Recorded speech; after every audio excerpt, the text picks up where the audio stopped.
G'day everyone, welcome back to part B of the two-part special with Eva de Goede. Now, if you stumbled across this one without listening to part A, I recommend going back and listening to that one before you get into this one, because it'll make a lot more sense. Now, for those of you who've done the right thing and listened to the first one and every other episode on the help side, then let's rip in. This is part B with Eva de Goede, and we talk about what it's like to be captain of the Dutch national team and some of the things that she's learnt taking a year away from the sport. And the results of that were pretty remarkable, in that after the year away, she was two-time World Player of the Year back-to-back. Talk about a good sabbatical. Let's go. I want to talk about Rio because I want to finish on a good note. I want to finish on 2018. But Rio, similar thing. I mean, you guys, reigning Olympic champions, the Dutch team obviously are going to be favourites heading into whatever tournament they play in, and it was close. I mean, final obviously only lost one game for the tournament. I'm not sure how many games you would have lost in the 4-year build up to that tournament, but it was just one game and it was a shootout. But how did you feel? Did that tournament feel different to you? Like, was it a complete shock that you guys lost, or how did that feel? Again, going towards those Olympics, we had a bit of a struggle. And that was actually with our coach. So our one coach got sacked only 7 months before the Olympics, and then Alison stepped in. Mm-hmm. So I do think that was hard because, yeah, if something like that happens, it is a change and it has an impact on the whole team.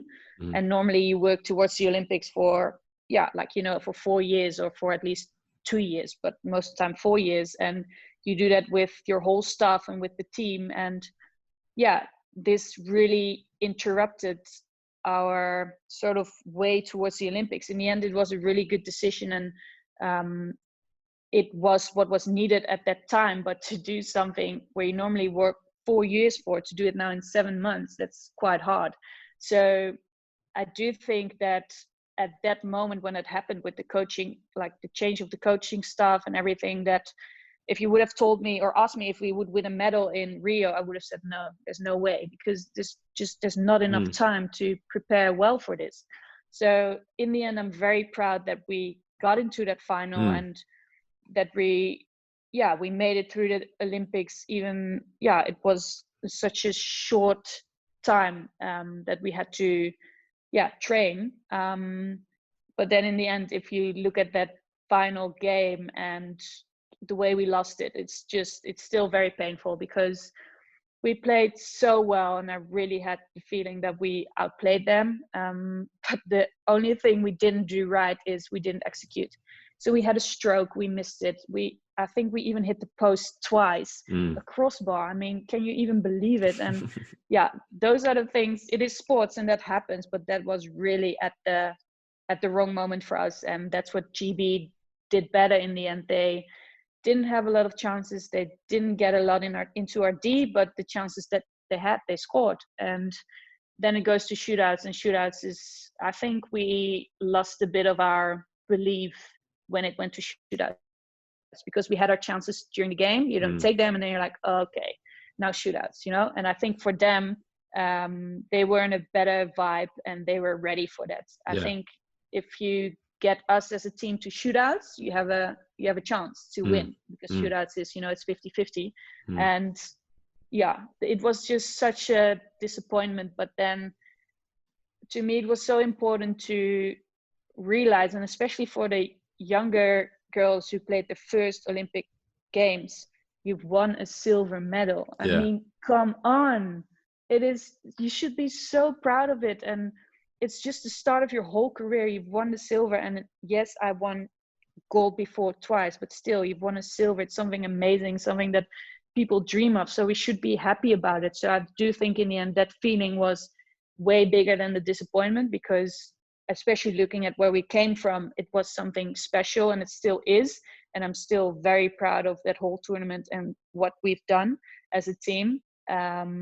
We have learned from it, and I do hope now that going towards Tokyo, that we can give those girls an experience of winning a gold as well. I think that's what hurt me the most too, is that I knew the feeling of winning a gold. I knew what that was about. I've got that experience from all the plays when I was younger, and it really hurt me the most that I couldn't give that to our younger players, because I thought it was my responsibility to sort of give that to them and to help them achieve that. So yeah, that is definitely my goal for Tokyo now, that we want to win that gold. We want to go for gold, and we definitely hope that we can make that dream come true.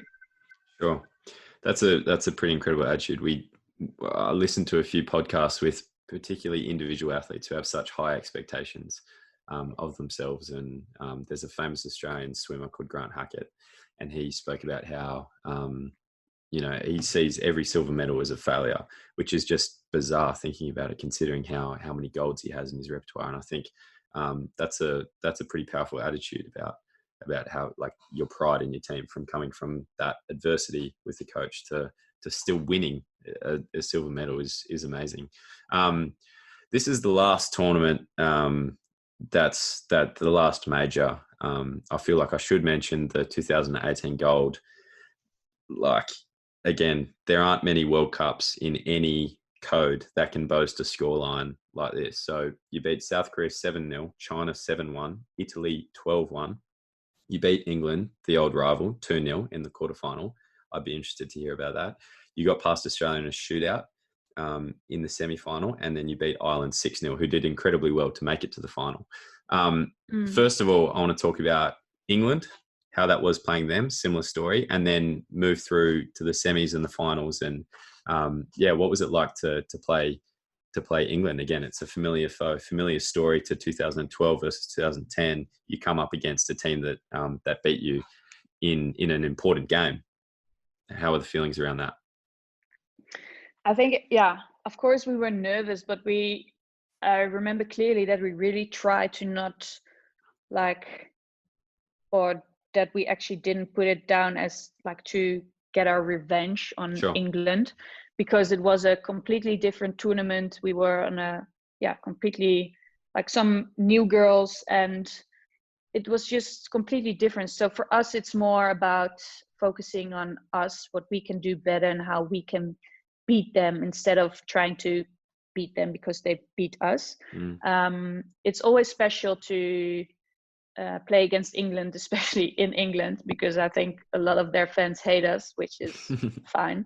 But to us, it was really like, I think a quarterfinal is always super intense, because you go through the semifinal or you've got nothing. So it's a massive game. I think it's even bigger than a semifinal or final itself, because it's like all or nothing. And I just remember clearly that tournament as well, that our self-belief and the fact that we were so ready to play that game and to play that whole tournament. And I think it really helped us as well that we had those big scores, the games up front, because we have struggled with that in the past, that yes, you are better than a team, but we would maybe won like 2-0 or 3-0 instead of like 7-8. You probably know what it's like.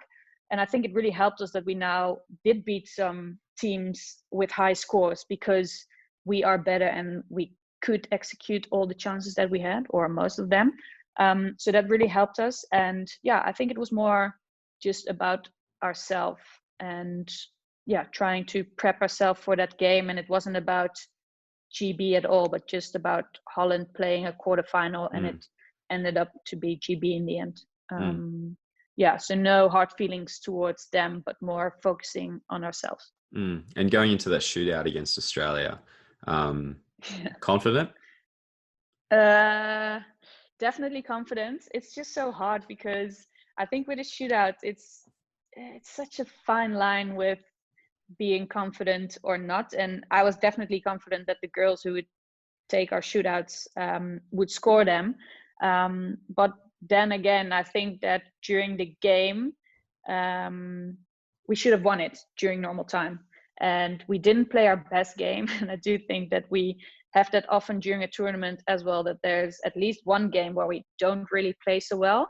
but then in the end you still have to win it. And when it gets to shootouts, we're often like, shit, we should have won this during normal time. But then I think, we did go into the shootouts with confidence, and I think in the end that's what you need. Is if you are prepared for those moments, if you're confident, then most of the time it will be fine. And luckily it was for us in the end, but it was very close. Sure.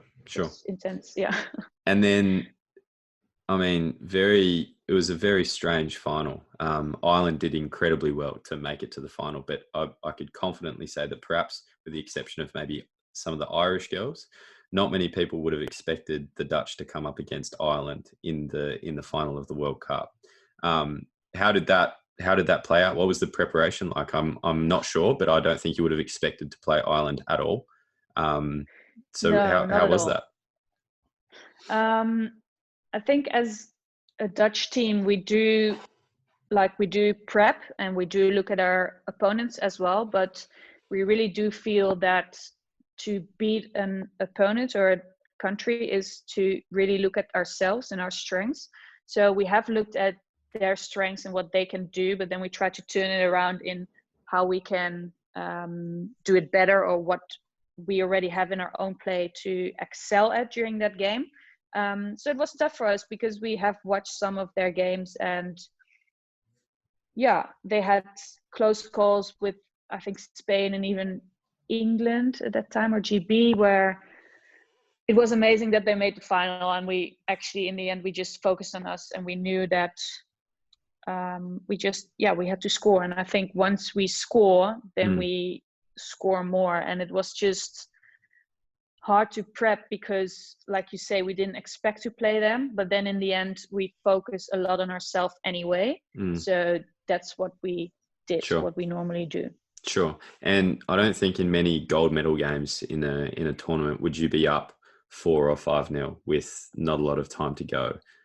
Was there a period there where you could sort of relax and think like, we're about to win a World Cup here and it's a beautiful day outside, or whatever? I don't even know. But was there a moment like that where you could kind of relax knowing that you'd won gold? Yeah, I think definitely the last few minutes were, you could say, relaxed, because you're already up like 4 or 5-0. Like you said, I don't really remember that score too well, but it was just enjoyment because you know that you're going to win a game. And yes, we still had to be focused because you don't want to concede a goal against you. But then the way we were playing, we were having fun. We were playing well and we were having fun. Cool. And I think that sort of feeling again, and when you think about that you can really like soak it in and really enjoy watching your teammates play and do it all together. I do think that was one of the few moments that I've actually done that during a World Cup final, that you can sort of little bit relax and enjoy the show of what's going on and what we put on together. Definitely a bit more relaxed the last few minutes. Brilliant. So after the World Cup, I want to talk a little bit about you as an athlete. I mean, you're the dual. The last 2 years you've won World Player of the Year, which is pretty amazing. But in your interview about that, you said that you don't try and be the best in the world, just the best version of yourself, and you try and bring the best out of your teammates, which I think is a very it's a great mentality, and it kind of speaks the way you talk about the girls and how tight you are as a group. It definitely makes a lot of sense. But how does that actually manifest? How does that work out in your day-to-day training and playing games? Are you always thinking, I want to be the best version of myself? Or how do you push your team to greatness? Or how does that work day to day? I think that I have, so if I can take you back a little bit to 2016 in Rio, that I actually wasn't feeling great at that moment. So I think 6 months up front before Rio, I made the decision that I would have a little sort of like gap year, because I had an injury already since 2014 and it just wouldn't go away, and I would just like stop playing and then come back, and it was still painful. I was in a lot of pain, and I just wasn't enjoying playing anymore. And then I think it got mentally tough for me as well, that I wasn't enjoying myself anymore, because I was just grumpy and not me how I used to know me. So I made the decision to stop after Rio. And it was literally for me a point that I was like, okay, I'm actually not sure if this is going to be it for me or if I'm coming back. And I went away to South Africa then for a year.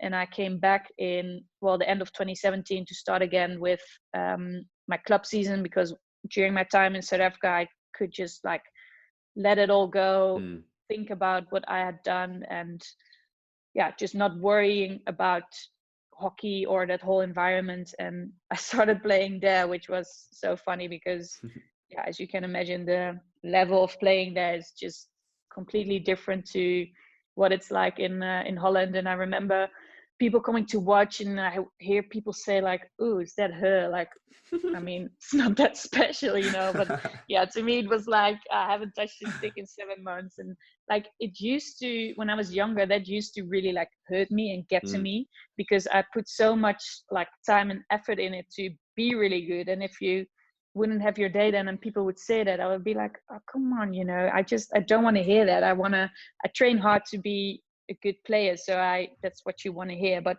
it, like, I found myself that it didn't really matter to me, people saying that. And of course I knew that I hadn't touched a stick in 7 months, so no, I definitely wasn't a great player, but I couldn't be, because I didn't have put in all the training and the effort that I used to do. But for me to come back into the national team and national squad, I remember it clearly when I came back, and there were a few youngsters in that team, and we were going to play mini games. So I had this team with like 5-6 other players, and then you come together in a little huddle, and then you would say like, okay, these are the 3 things that we're going to focus on or whatever. But I had been out for a year, so I thought, okay, this is your first training back, you just step in and then you'll just see how it goes, because they have been working on a lot of stuff that I might not know what has happened. And I remember standing there and everyone was looking at me like, okay, what are we going to do? And I was like, oh shit, this is actually not what I expected, because I just wanted to slowly work my way back into.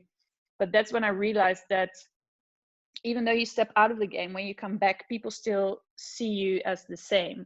So for me, that was sort of a moment of realization, like, okay, you have been gone, but I've been working really hard to get back, and I'm feeling well now. And people are looking at me, like, whether I like it or not, people look up to you, people look at you, how you act, what you do, what you show. And for me, there was a moment of, okay, this is what youngsters are looking for. Like, they're looking for guidance in how I present myself on a field, what I do. And if I do it, then I'm sort of more like the lead by example. So if I expect stuff from players, I have to make damn sure that I do it myself. I'm not really a big talker, I think. So I think like our past captain was so inspirational with her words, and she could really touch me. And I don't think I'm someone who's great at that. But yeah, I try to be an example by doing what needs to be done. And I think that's what I try to do, to sort of lead by example, be open and honest to others. I'm all for being positive, because I do think that people are better players when there's a positive environment. And especially when there's a positive environment, the times that you do say things that needs to be said are less hard, because okay, now this is serious and I can actually accept it from you, because normally it is a lot of good stuff as well. Once again, sorry, a whole story, but I think that I'm good.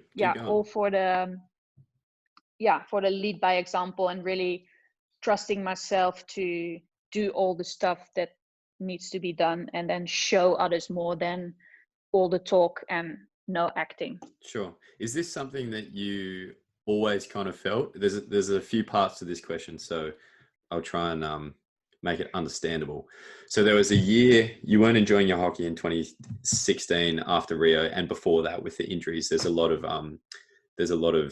things that come with that. I'm gonna section these questions. Firstly, Perfect. is that something that you would recommend, taking a year off hockey? Because that's a pretty brave move, to be honest. A lot of people probably would think, oh, I take it, especially in a team like the Dutch team. I mean, you had the luxury of going to 3 Olympics before that, and you are who you are. But that's a brave move to go away for a year and work on yourself. Was that an No, amazing definitely. experience? It Or? was, yeah, like now I can say that it worked out really well for me, but Yeah. I was just, for me, it was, I really had to do it. Was I scared to do it? Yes.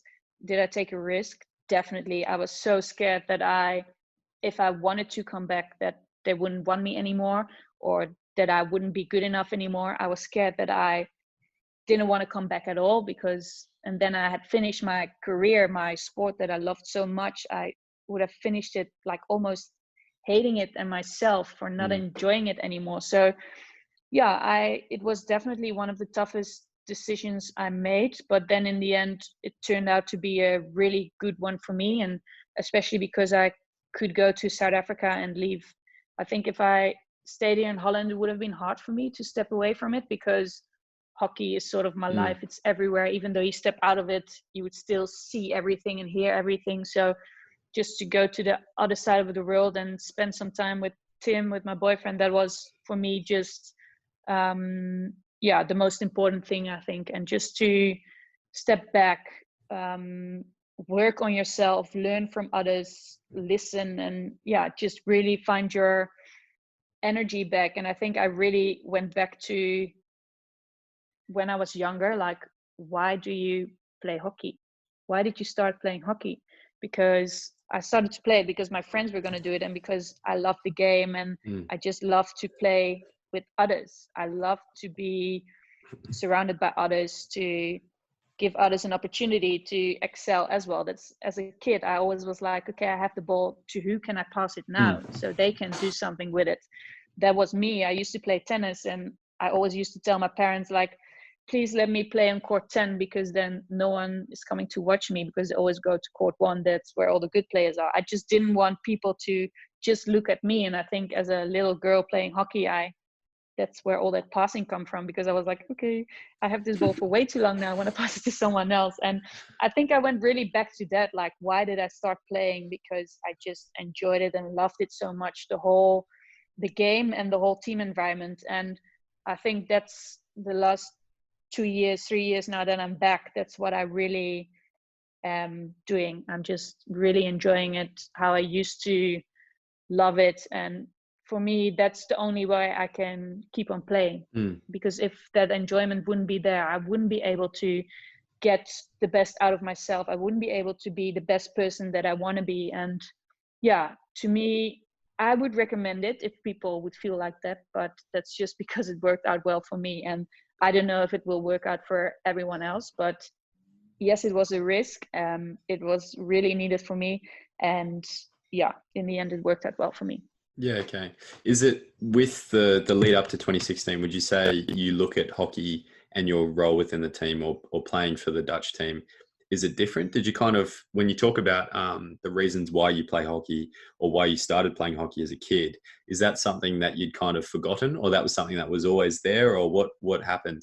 Because it sounds like you rediscovered that while you were off.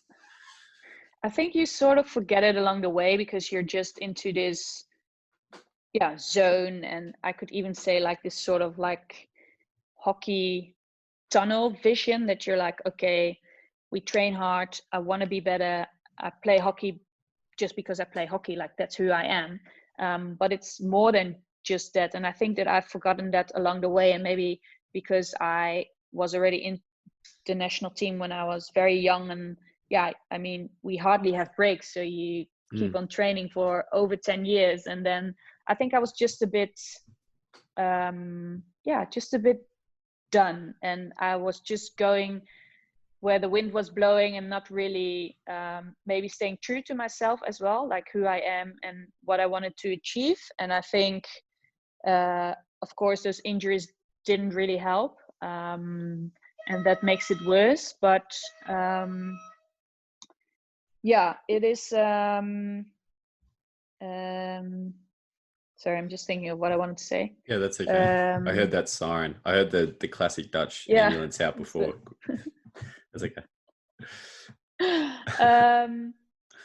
I think that I did lose myself a little bit along the way. I think that's the end of this story, that you sometimes forget that part because you get into that whole like athlete life and like needing to train more, do more, win more, and you sometimes have to take a step back. And I think that's what really helped me, because I hadn't really done that since I started playing. Sure.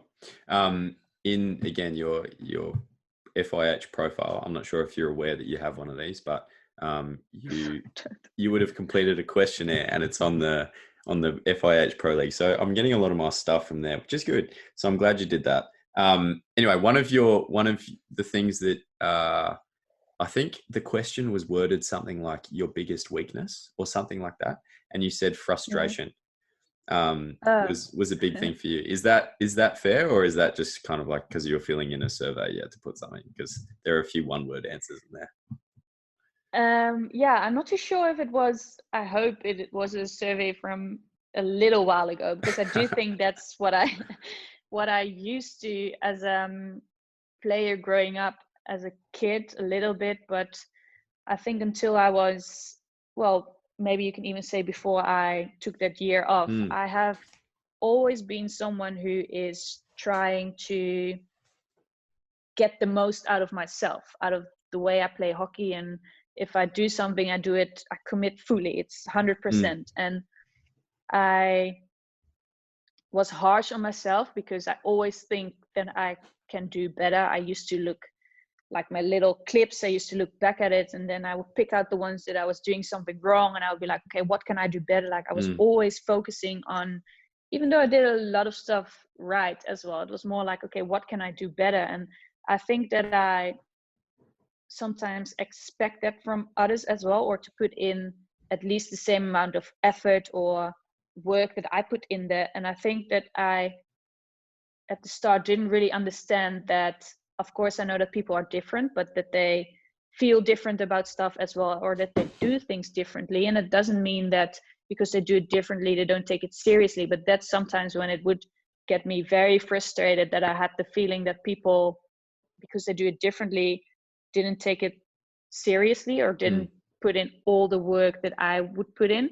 So I think that's where that word frustration comes from, that it would like really get to me. And now I can be more like, okay, like it's just a game, more to sort of get that sort of vibe in there, even though it's still, I take it very seriously and it's important, but in the end it's just sports. Like it's not life threatening, you know, it's not like that. Yes, when you're playing it, you will put yourself out there, but I'm a bit more relaxed in that way. Or like if a ref would make a decision, I could get so frustrated, like how can you not see that, or how can you do that? And I mean, it's just one decision, it doesn't mean it changes the whole game. And I think I would really get distracted by those sort of little things. And I got a bit better at that now, which makes it more enjoyable. And I think I play way better than I used to before, because I'm a bit more relaxed. It's pretty amazing, actually. Like you think about how long you've been playing hockey and all the success that you've had,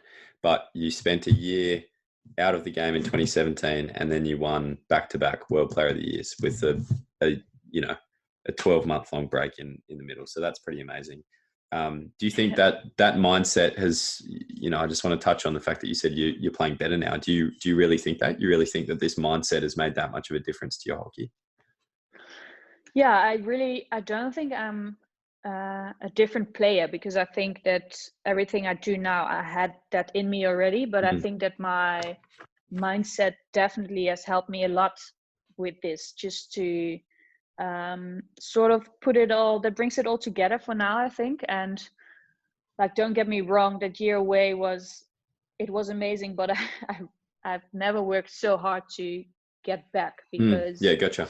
Like I said, you take a risk, and it's not a given to come back normally. So, and especially not in the Dutch national team. I mean, there is a shitload of talent here. So I was like, okay, you really have to work your ass off to get back into the team. And so I did. And I think luckily it worked out well in the end. But I do think that mentally I really needed that step back to sort of find myself back into what I love to do. And I don't think I'm a different player, but I do think that mentally it really helped me and that it made me a better player.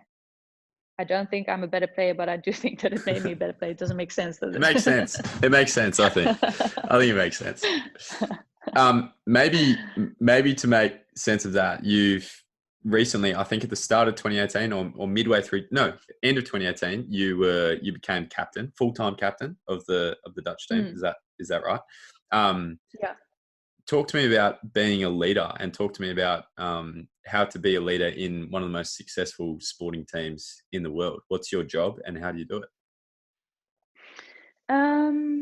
Yeah, I think that to me, captaincy is like it should come naturally. It isn't something that, of course, you have to work hard for it, but it should be in you. And to me, it's just like that little C behind your name, or just that band that you have on your arm. Or I don't feel like that I have the pressure of like being someone else that I'm not. Like I said, I've always had that people would look at me like what I was doing. I've always felt responsible for what I would do in a game. I always had the feeling that we wouldn't win a game because, well, not to say that I'm the only one, but because I wouldn't perform well or that I could have done better to help us to maybe win. So to me, that hasn't changed. I think more that I have accepted it, that, you know, that is it for me. Okay, people watch you.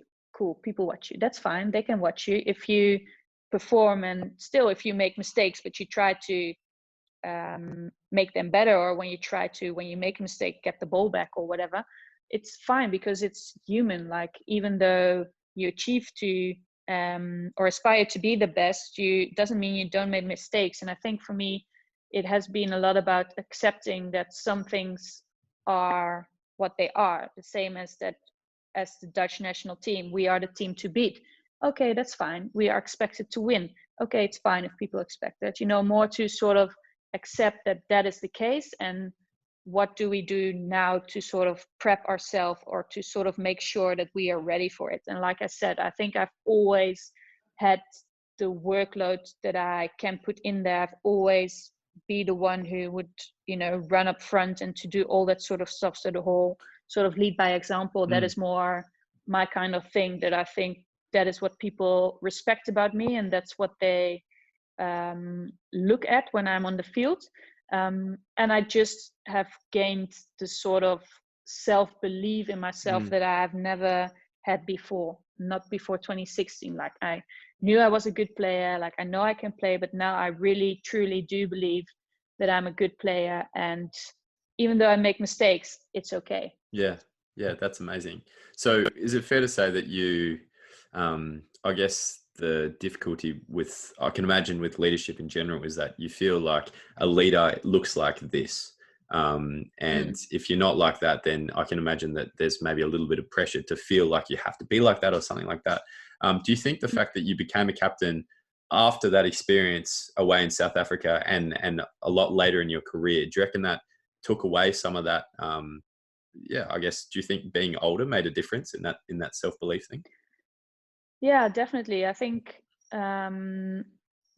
being older and then having all that experience, and like I've been reading books about the All Blacks or about leadership in general as well, and then I'm like, oh, I wish I can still be like, oh, I wish I had a little bit of that, you know, how to some people are really good with words, like I wish I had a bit of that. But then in the end, every leader is different, and then it's about maybe accepting that I don't have that, but if you have people around you who do have that, then that is their role. So that's why I say the captaincy, it's just like this little band around your arm, because there's so many more people than just me. It's not just me.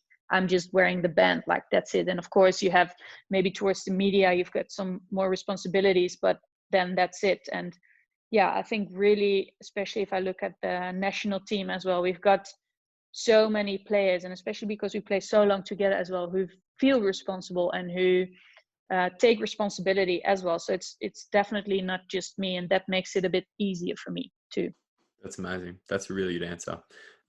I've got one more question, perhaps two more questions before we go into some quick questions. The first one is, people say you're a very incredibly well-rounded player, the complete hockey player you've been known as. And I actually didn't know that you drag flicked, but here I was looking at YouTube videos of you drag flicking, and I haven't seen that for a while. Do you still flick? Sometimes. No, not anymore. No, okay. Not really, yeah. Is there an area, like, you do look at your play and you think it's a pretty flawless performance? You're a defender, you're an attacker, you used to drag flick, all these sorts of things. You're a leader. Is there an area of your game that you had to work on a lot more than others, or it all kind of just came naturally? I do think as a kid that I was just very sporty, and naturally with ball sports I was quite talented. So with tennis I could play football. We used to play a lot of baseball. Like, I can throw a ball, I can catch a ball. That, like, hand-eye coordination within a ball, I think I was naturally good with ball sports. I do think with hockey, if you talk about like a drag flick, that a lot of like time and effort and training goes into that, and I don't do it anymore now because I'm just getting too old and my body is just like, no, I just can't do this anymore. And then I'd rather be a good player without the drag flick than just trying to do both and maybe get injured again. So, and we've got better drag flickers now than I was. I think my drag flick has been okay. It wasn't really something that I that's Eva de Goede, like you say, the drag flicker. Like, you didn't even know that I was a drag flicker. It was something that I had as an extra, but it wasn't like really that good as Maartje Bouwmans was. Or do you drag flick like what yours probably is? I don't know, but for me it was something like a little extra thing. Sure. So I think I'm definitely an all-rounder. I remember when I got into the national team, and even at the 2008 Olympics, I used to start the game as a forward and I used to end it as a defender. So I just, like, it didn't matter to me as long as I could play. And I think I'm not really, like, I am sort of okay at everything, but I don't really am good at like one particular thing that you're like, oh, you're so good at that, like you're so skillful, or your defending skills are that great, or you're like your passing, or I think I'm just overall I can do anything, but I wouldn't say that I'm specialized in like one thing. And I could, like, when people used to tell me that I was an all-rounder and I was good at anything, I was like, like, I don't know, I want to be really good at something, I want to really like excel in this one thing, because that is what makes me a really good player. But yeah, to me, I'm very happy now that I think I'm a proper, like, a midfielder. I try to that whole awareness and trying to find the spaces, that is my game, and I've learned to sort of embrace it now, because I think when I was younger I didn't really have the feeling that I would get credits for that, because you often see like the skillful players or the players who scored the goals, and I think now that I have accepted it, that it's fine, and people look more at the whole game now than really at all the attackers, for example. So yeah, I think I've accepted that it's because I wanted to be so good at one thing. It was for me to accept it, that it's like okay to be who I am, because I'm a good player anyway. It's another good answer. Okay, we're probably going to call it there as far as individual in-depth questions. There's a lot. I mean, you've got so much in your brain, and there's a lot more I want to get out of you. But in the interest of time, I know you have a place to be. I have a few quick questions to finish. Okay, this is what I do at the end of every podcast. You informed me before that you could only bear a little bit of my podcast, so this is new to you. But I typically ask a couple of quick questions at the end, just for fun. So the first one is, who's the best player you've ever played against? Luciana Aymar. Okay, and everyone does this. Everyone just starts like answering really quickly as well. It's not necessarily like that. Okay, just cool. Like a little bit. Why Aymar? I mean, a lot of people say that, but yeah, I think she was just when I just got there and till when she retired a few years ago, to me she was magic. She was such a good player. It was so hard to get a ball from her. She had the vision, but yeah, obviously like the skills as well. She could score goals, she could execute. She was just really good. And I think maybe because everyone thought she was good as well and sort of like afraid of her, that helped her a bit too. But yeah, it was just her eye-hand coordination, her on the ball. Like I said before, you wanted her to pass the ball instead of dribble herself. So to me, she could change a game like that, and she could do that more times in one game. So it was just her and the ball was just danger. Yeah. Good one. Best player you've ever played with? Ooh, that's a tough one. I would say Xander Waard now. She's one of our little youngsters, and yeah, I think that she will be the best in the world a few times in her career. She's just, I think if you look at hockey and how it has evolved in the last couple of years, she's one of the new generation, like the 3D skills. She's super quick. She's got her pass as well, but I think she is just, yeah, if you look at skillful players, she's really high up there for me. And I think maybe that I look at her like something that I admire to be when I was younger, like to really be as good as that. And just to see her grow throughout the years has been really amazing for me to like be a part of that. And yeah, just to watch her play is, to me, it's, yeah, I really enjoy it, and I really enjoy playing with her too. It's just, yeah, that's just a party. I always, if I have a ball, I would look for her, and if she has the ball, then that is just magic as well. So yeah, it has been very cool to be a part of her journey and to see her grow as a player, and I think she's a very skillful player. Two more questions. First one, you've been a part of a lot of very successful teams. Out of the 2008 Dutch team, the 2012 Dutch team, 2014 team, and the 2018 team, who would win in a Four Nations tournament? Oh shit, that's a tough one. I would say, yeah, 2014. But then a lot of players would. I mean, in which team would I play? I don't know. All of them. None of them. All of them. I don't know. Yeah. It's just a hypothetical. Yeah, no, I know. I think 2014. Yep. Or 2018, but I probably would go for 2014. Yep. Because I think the way we played there was, yeah, as a team was amazing. But 2018 as well, we really were good as a team. Like, even though we've got individual, very skillful players as well, I think we won both of those tournaments really as a team. Yeah, okay. That's a good answer. So we could say that they would make the final, and then who knows? Yes. Okay. Exactly. Last question, promise. You're the best female hockey player in the world, have been for the last 2 years. Do you have any advice for a young kid who wants to perhaps follow in your footsteps and be the world's best midfielder, or the world's best player, or the world's best teammate even? Yeah, I think that I do go back to that enjoyment then, because I think is one thing that I have found back recently, or like a few years ago, and I've lost a bit along the way. So I think it's so important to enjoy it.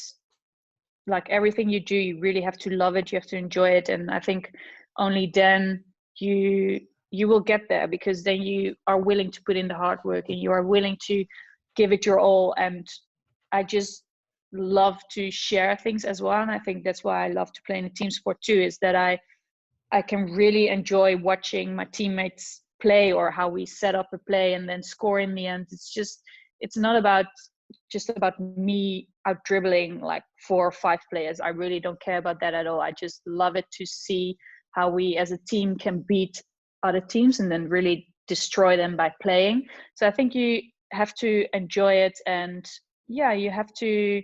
The best memories that I have made is with my team, and I think it's so special that I can always share that with my teammates. So it's not something that I've been like, yeah, I've been to the Olympics, and you tell people and everyone's like, oh yeah, it must be so cool. But I actually have people who understand and who know because they were there as well. And I think, yeah, to me that is very special to be able to share that with friends that you have for life now, and just to enjoy, and then the rest will come.